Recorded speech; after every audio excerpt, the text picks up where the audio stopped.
where we will discuss the political thought of Dr. Jose Rizal, Dr. Salazar, and Benigno Aquino. First, we will discuss Dr. Jose P. Rizal. Jose Protasio Rizal Mercado E. Alonso Realonda. He born in June 19, 1861 and died in December 30, 1896. Isa siya sa mga Filipino nationals at polymath ng Spanish colonial. Siya din ang tinuguran nating national hero o ang ating pambansang bayani. Kinilala din si Rizal bilang isang sa mga ilustrado. Si Rizal political view, a conquered country like Philippines should not be taken advantage of but rather should be developed, civilized, educated, and trained in the science of self-government. Sinasabi dito na a conquered country Philippines ay hindi na dapat samantalahin, ngunit dapat i-develop, i-civilize, and i-educate para magkaroon ng sariling pamahalaan or gobyerno. In his essay, The Philippines a Century Hence, ay naglalaman ng prediction sa susunod na 100 years.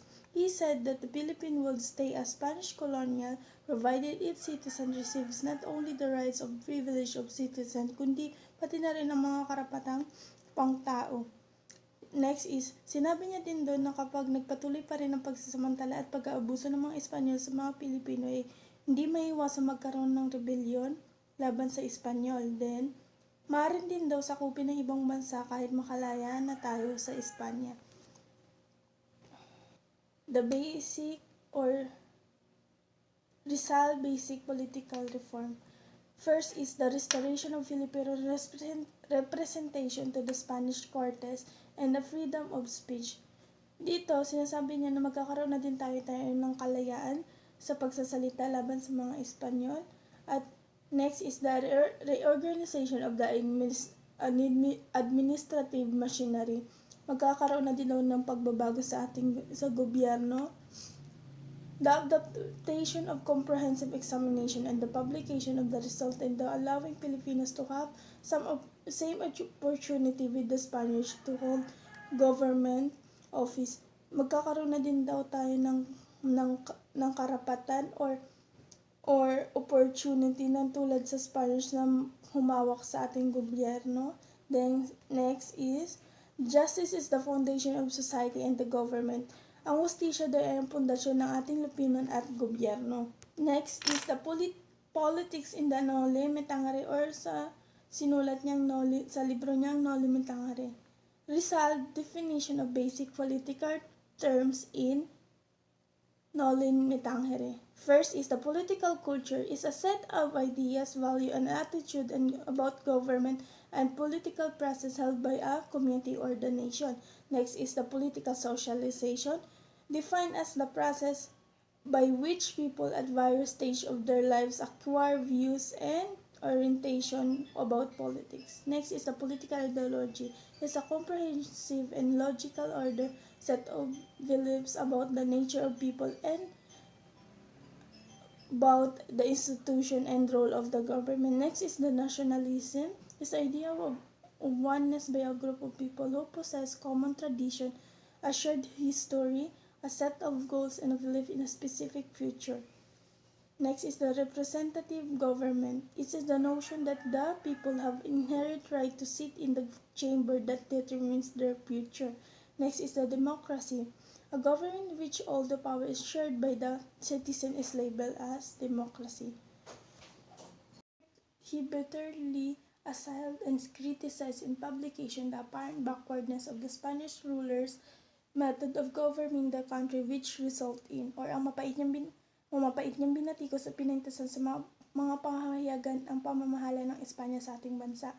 First is ang pag-aalipin nila sa mga tao o pag-aalipin ng Espanyol sa ating mga Pilipino. At next ay ang sa palitan nilang pagpapagawa at pagsiserbisyo sa militar sa mga ating katutubo. Next ay ang pag-aabuso nila sa kanilang kapangyarihan sa pamamagitan ng pagsasamantala sa mga karapatan ng mga Pilipino. Next is ang kapag hindi tayo sumunod sa kanila or ang pag nagreklamo tayo ay isa na daw tayong kriminal. Then next ay ang ginagawa nila tayong ignoranting sa sarili nating bansa upang mawalan tayo ng lakas ng loob, lumaban at gumawa ng sarili nating pamumuno o gobyerno.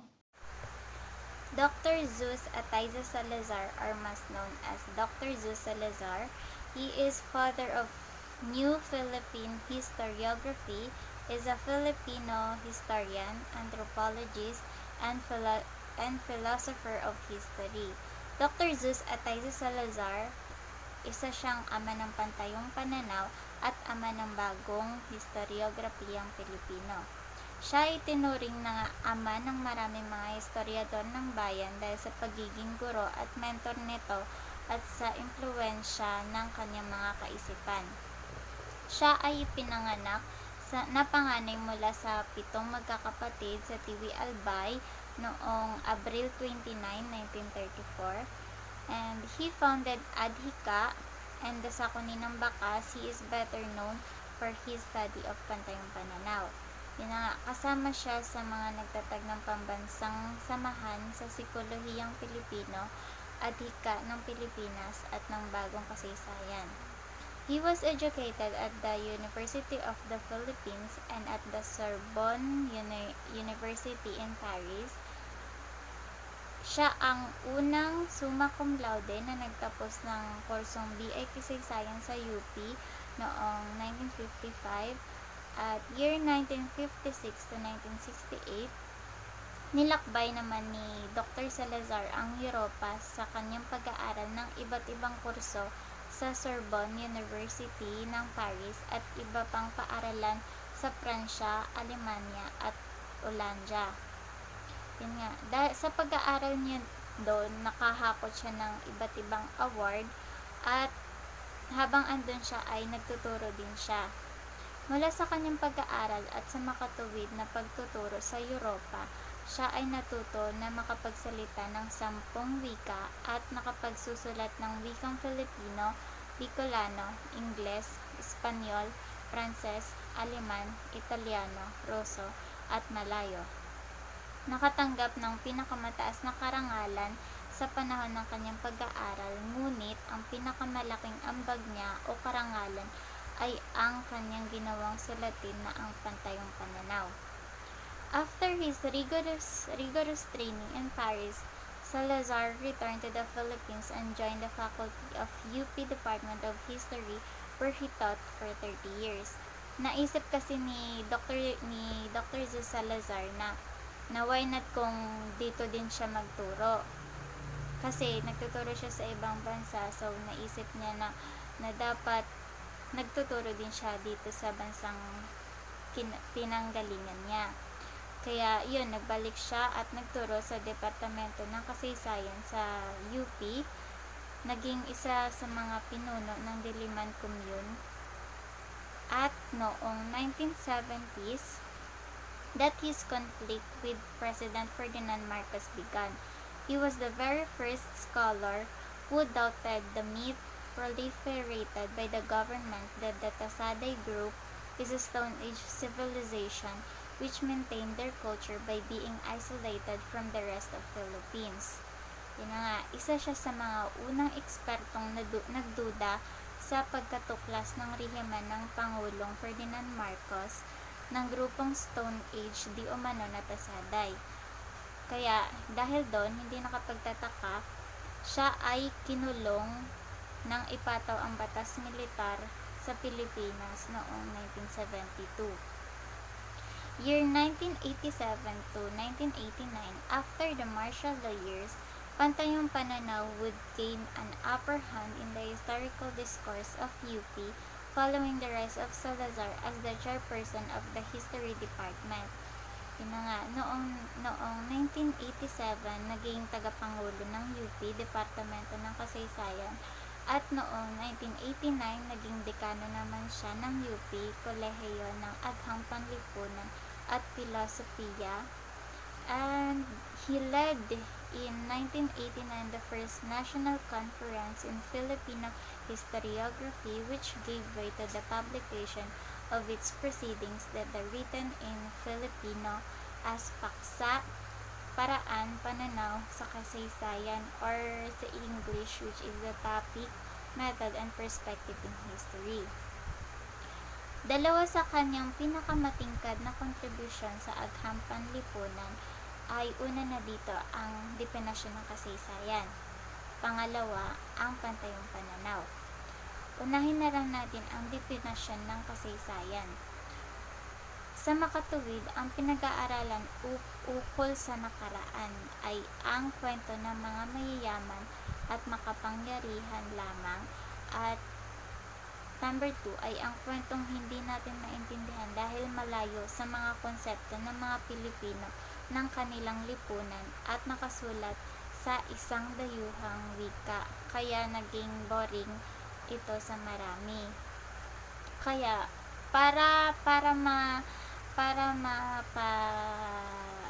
mapalinis ang ibig sabihin or mapalawak ang ibig sabihin ng kasaysayan, para kay Salazar, upang makawala dito sa pagiging boring daw yung definasyon na kung ano man yung kasaysayan, ay kailangan pag-aralan ang kasaysayan sa pananaw ng Pilipino at kailangan magsimula sa pagkahulugan sa pag-aaral ng nakaraan ay sa swak sa ating sitwasyon. Kumbaga, sa makatuwid, ang kasaysayan ay mga salaysay na may saysay. At ang definasyon ng kasaysayan ng maraming guro ay mga salaysay na may saysay para sa mga sinasalaysayang grupo ng tao. Sa madaling salita, hindi lahat ng nasa nakaraan ay kailangang igiit, kundi iyon lamang may saysay sa bayan. Number 2 ay ang kwentong hindi natin maintindihan dahil malayo sa mga konsepto ng mga Pilipino ng kanilang lipunan at nakasulat sa isang dayuhang wika, kaya naging boring ito sa marami. Kaya para mapalinis ang ibig sabihin or mapalawak ang ibig sabihin ng kasaysayan, para kay Salazar, upang makawala dito sa pagiging boring daw yung definasyon na kung ano man yung kasaysayan, ay kailangan pag-aralan ang kasaysayan sa pananaw ng Pilipino at kailangan magsimula sa pagkahulugan sa pag-aaral ng nakaraan ay sa swak sa ating sitwasyon. Kumbaga, sa makatuwid, ang kasaysayan ay mga salaysay na may saysay.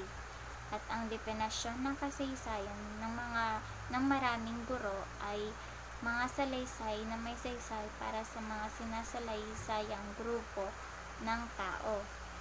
Sa madaling salita, hindi lahat ng nasa nakaraan ay kailangang igiit, kundi iyon lamang may saysay sa bayan.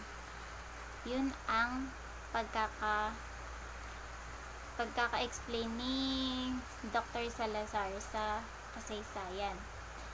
Ang pangalawa naman ay ang pantayong pananaw. Pantayong pananaw was published in 1991 as the essay Ang Pantayong Pananaw bilang Diskursong Pangkabihasnan or Pantayong Pananaw as the Civilizational Discourse.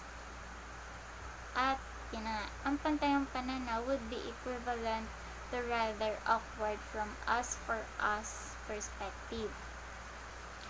Ang pantayong pananaw ay mula sa salitang tayo. Sa madaling salita, ito ay mga kwento at kasaysayan ng Pilipino na isinasalaysay ng mga Pilipino para sa mga Pilipino. Bagamat pareho ang diwa, kaiba ito sa ginawa ng mga nationalist historians na katulad ni Jose Rizal, Teodoro Agoncillo at Renato Constantino, sapagkat sumulat sila ng dayuhang wika. Para sa pantayong pananaw, dapat ang pagkakakwento ay nasa wikang naiintindihan ng halos lahat ng Pilipino. At sa panahong ito ay ang wikang Filipino o Tagalog. Kaya, his influence as the moving force of pantayong pananaw extends from his contemporaries and colleagues in the field of history and various other disciplines to several generations of former students of the University of the Philippines. Ang diwa ng pantayong pananaw ang nais itatag nila Andres Bonifacio at Emilio Jacinto nang isinilang nila ang bansa noong 1896, ngunit ngayon makikitang hindi pa ganap na nangyari na nagkakaintindihan tayo. Dahil sa edukasyong Amerikano, maraming edukado ang nagsusulat sa Ingles at hindi nasasama sa talastasan nila ang mga mahihirap. Pantayong pananaw's approach begins with the need to sustain by talastasang bayan or the national discourse by distinguishing among different historiographies and how they relate to the formation of national or cultural identity. And some of the major issues which have plagued Pantayong Pananaw since its inception, these are number 1 is its use of Filipino, the national language, and the relationship of Pantayong Pananaw to the other schools of thought in the Philippine social sciences. And number 2 is the problems of method revolving around the predominantly emic and hermeneutic approach of Pantayong Pananaw. Kaya, ang Pantayong Pananaw ay mas malaki pa sa hiniraya ni Jesus A. Salazar sapagkat may sarili na itong buhay. Subalit, hindi ito malilihis sa diwa ng sinimulang pamana ni Salazar na upang maintindihan natin ang ating sarili sa kasalukuyan, kailangan pag-aralan ang nakaraan sa lente ng ating sariling kultura at pagkakaintindi rito. At ayun lamang ang aking report.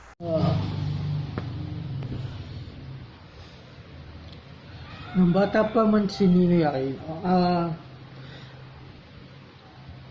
may ability na siya mamuno ng isang bansa at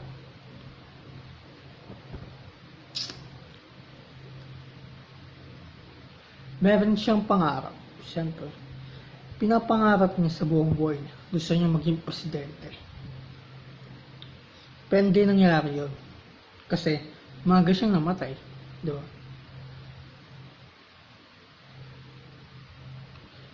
Kasi minsan, di ba, kahit na gusto natin na yung isang bagay, pero hindi naman nangyayari.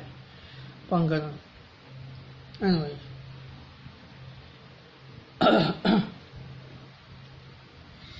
Yung political ideology,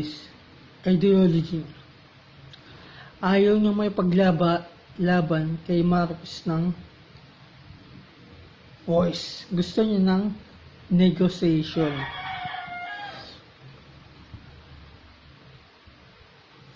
Pero hindi si Marcos, di siya nakikinig sa mga negotiation eh. Kaya ang ginawa ni Ninoy,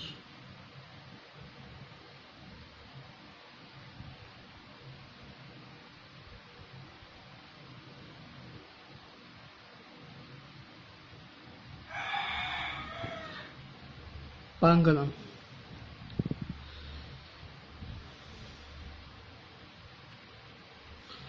Si Ninoy kasi, kahit na may dedication sa para sa bayan niya. Minsan, yung mga pansarili niyang interest yung inuuna niya. Kaya gano'n. Anyway, katulad yung sinasabi ko kanina, yung political ideology ni Ninoy Aquino ay yung mas okay mamatay sa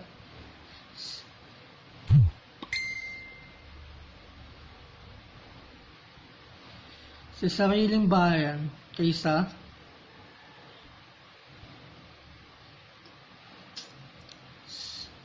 basta mas okay daw mamatay para sa mga Pilipino kaysa mga politicians, mga ganun. At sa tingin ko yun yung nangyari sa assassination niya. Hindi siya namatay para sa pangarap niya na maging presidente.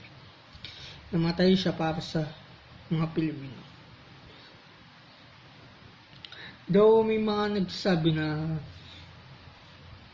si Ninoy daw ay isang fraud or peke or pero hindi naman tatanggi na sinakrifice yung buhay niya, diba? sinakaripace yung buhay niya para sa bayan. So, yun yung pinaka naging legacy niya.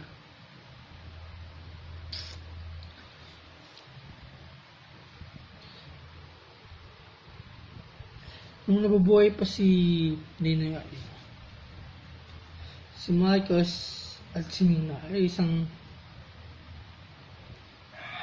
magkalaban sila pero nirespeto nila yung isa't isa.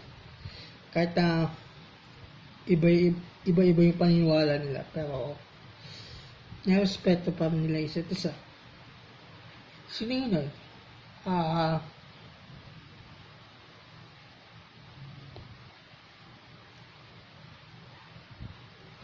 hindi siya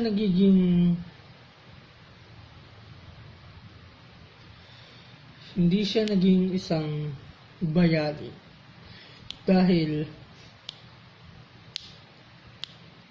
sa asawa niya. Hindi siya naging bayani kasi dapat maging bayani si Nindy kasi namatay siya during the Marcos reign. Hindi siya naging bayani dahil doon. Naging bayani siya dahil sinakafresh niya buhay niya. Pwede naman siyang di umuwi na Pilipinas at maghintay na mamatay si Marcos dito at bumalik siya, di ba? Tapos, pero pinili niyang bumalik kasi may mission pa siyang pwedeng gawin dito.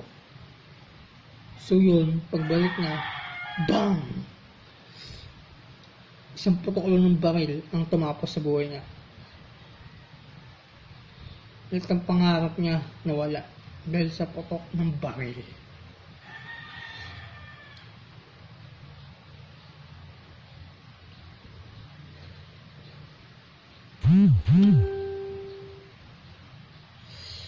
Sa sobrang daming at doon nagsimula ang People's Power Revolution. Dahil naging inspirasyon si Ninoy para mag-uprising yung mga tao kay Marcos at patalisin siya sa pwesto. At hanggang doon na lamang ang aking report.